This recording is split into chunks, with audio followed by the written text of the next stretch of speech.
textbook startup nightmare. It's called platform envelopment risk. It's that terrifying moment when a behemoth like WhatsApp or Amazon looks at your market, decides, that's interesting, copies your core function, and then just offers it to their hundreds of millions of users, probably for free.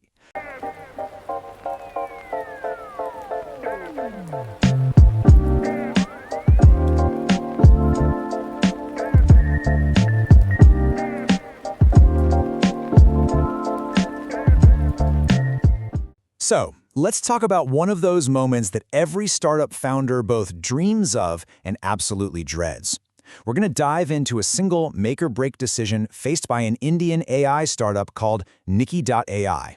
It's a fantastic story about innovation, crushing competition, and a choice that was going to define, well, everything. Okay, let's get into it. Picture this. It's August 2020. We're in an office in Bangalore, and the mood, you could cut the tension with a knife. The company is at a tipping point, facing a problem that, a lot of startups would kill for, but it's also terrifying. They have multiple paths to success, but they can only afford to walk down one of them. And it's all laid out on a whiteboard. 3 possible futures, each one circled in a thick green marker. They could double down on simple bill payments, or they could chase the bigger money in commerce, or they could go for the moonshot and build a one-of-a-kind vernacular search engine. But right there at the bottom is the brutal, honest truth. They've only got enough cash for the next 6 to 12 months. There's just no way they can fund all 3 bets. They have to pick one. So you have to ask, right? How did a company with this incredible vision, with millions of users, find itself backed into such a tight corner?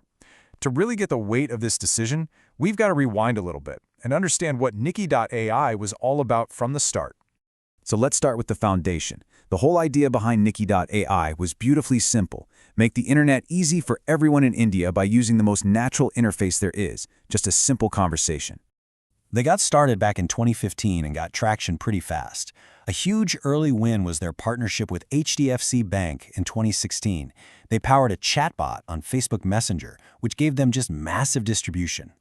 But the real, absolute game changer, that came in 2018, when they launched a Hindi interface.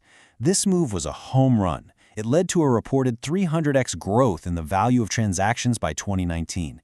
They had, without a doubt, found their people. And this quote from the CEO, Sachin Jaiswal, it just nails their mission perfectly. See, it wasn't really about chatbots. It was about building this powerful engine that could understand and serve the millions and millions of Indians coming online who thought and spoke in their own languages, not necessarily in English. Okay, now this is really important, how their business actually worked. It was two-sided. On one hand, for regular people, the Niki app was the super simple conversational front door to get stuff done, like paying your bills or booking a bus ticket. Niki would just take a tiny commission on each transaction. But then, on the other hand, they had a business-to-business play. They'd licensed their incredible tech to big partners like HDFC Bank. This dual approach was so smart. It gave them direct user feedback and massive distribution all at once. And boy, was the strategy working. By the middle of 2019, they had over 4.5 million users. Now, that's not just a vanity metric. This was proof. It was validation that their focus on Bharat, the non-metro, language-first internet users, was absolutely the right call. But, as you know, with that kind of success comes attention and a whole lot of competition. Right as Niki was really hitting its stride, the ground started to shake. The entire tech landscape began to shift because the giants were waking up to this massive opportunity in conversational commerce. I mean, just look at this timeline. Late 2019, Amazon's Alexa launches in Hindi. Boom. Then in 2020, JioMart starts taking grocery orders right inside WhatsApp. And then the big one, by November, WhatsApp itself gets the green light for payments in India. So what does this all mean? It means that Niki's unique advantage, doing transactions through chat in a local language, was suddenly becoming just a feature on the world's biggest platforms.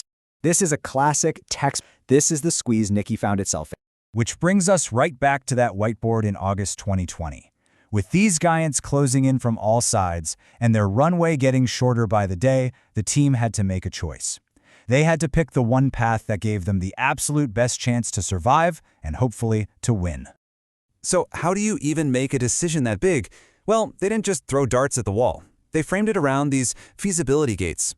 It wasn't just about what was possible. It was about what was practical. Could they get customers without going broke? Could they actually make money on each user?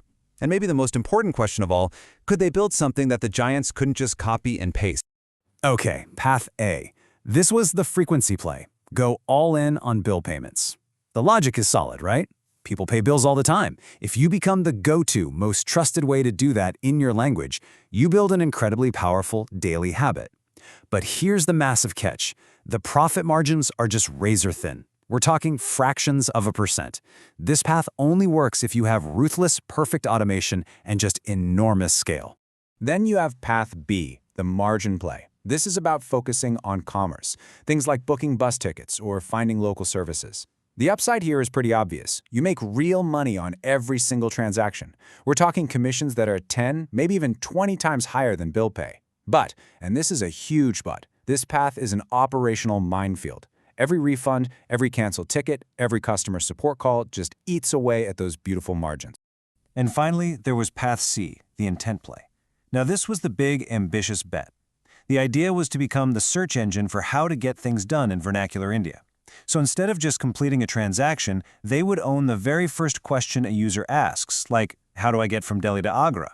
If they could pull it off, it would be incredibly powerful and hard to copy. The problem? The path to actually making money from that first question is, well, it's pretty far. And this chart just lays out the financial trade-off perfectly. Look at the tiny little bar for profit on a bill payment. Now look at the much, much taller bar for commerce. It looks like a no-brainer, right? But that tall bar is carrying this huge hidden weight. All the operational costs and all the risk of things going wrong. It's a choice between two very, very different kinds of pain.